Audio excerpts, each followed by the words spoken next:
name is Matthew Ledesma, and first of all, I just want to say thank you to Ishmael for giving me this opportunity, even though I was hesitant at first to do this because I'm not a performer.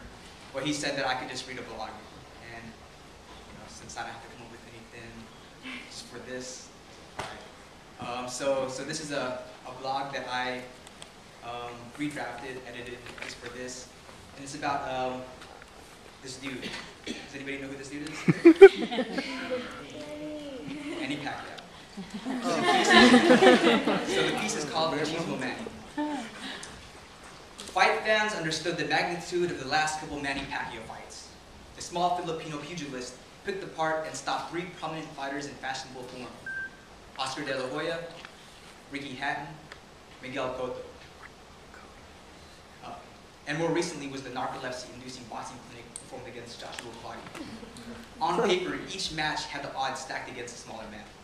Boxing analysts were quick to say that he would be overworked and outclassed. But for the Filipinos, there was no shadow of a doubt that the victor would be Pacquiao. Exquisite poetry took place when he meticulously dismantled Golden Boy De La Hoya's face. A deep post-colonial symbolism when he took out Hatton in the 2nd round. Against Cotto, a boxing masterpiece, at least for the first 3 rounds. What looked like an ebb and flow in the early rounds, reminiscent of Hagler versus Hearns, became Pac-Man eating a giant flashing pellet, turning Cotto blue, running away until he was eaten up and spat out. Footnote.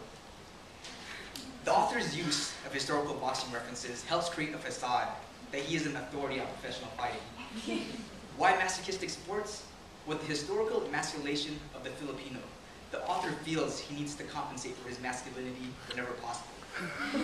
Why not a professional sport that pits 2 shirtless, chiseled men hugging each other and occasionally throwing punches?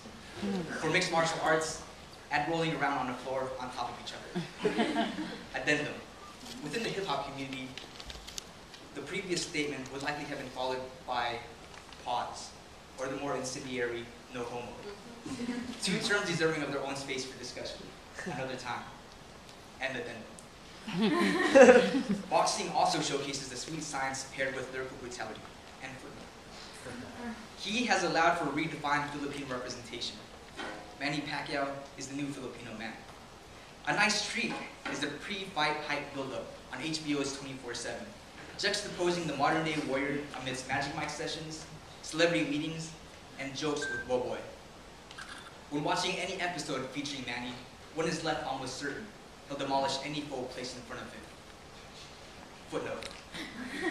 The Pac-Man is also known to do a stellar rendition of "Sometimes When We Touch." In fact, YouTube his appearance on the Jimmy Kimmel Show. End footnote. Watching the first episode of 24/7 De La Hoya Pacquiao, I was filled with adrenaline for the approaching tale of the tape. Then a particular scene came and left me unsettled. A pregnant Jinky Pacquiao supporting her husband in the US, yet isolated in a separate apartment.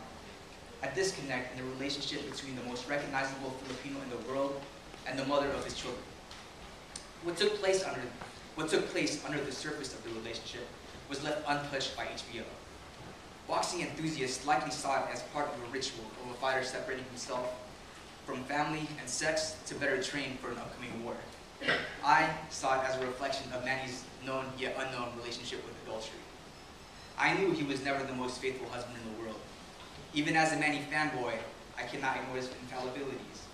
And I'm not here to express my moral superiority and highlight my holier endowed gender principles. And in fact, when my homie John told me about a girl he knew from San Marcos that Manny had on the side, my first response, "Oh, John, is she at least cute?" I think back on my trip to the Philippines in 2003, drinking San Mig with an older cousin and his close friend. I was troubled by their talk about having mistresses. A girlfriend on that side was fine, normalized. According to my pinsan, the reason for maintaining the mistress was that no meaning existed. The wife and kids were still being taken care of. It seems as if the mistress is simply an object to be enjoyed by a breadwinning father. The wife, she stays chaste and only available to her husband. I was young at the time and lacked a critical consciousness to discuss this with my cousin, but it did open my eyes to the gender relationships in the Filipino community, where I hear friends talk about the rat bastard fathers, who cheated on their moms. Vestiges of Spanish colonization, perhaps. Considering the egalitarian family systems from the indigenous roots of the Philippines, I ponder upon how Spanish influences and Catholicism has created systems where infidelity becomes practice. Yet in the Philippines, divorce is legal. Husbands with mistresses is basic knowledge, hardly discussed. So when we criticize Manny for what he's doing, let's look at the role of patriarchy in our culture. He is seen by many as a living embodiment of the Filipino spirit. Manny Pacquiao is the old Filipino man. Thank you.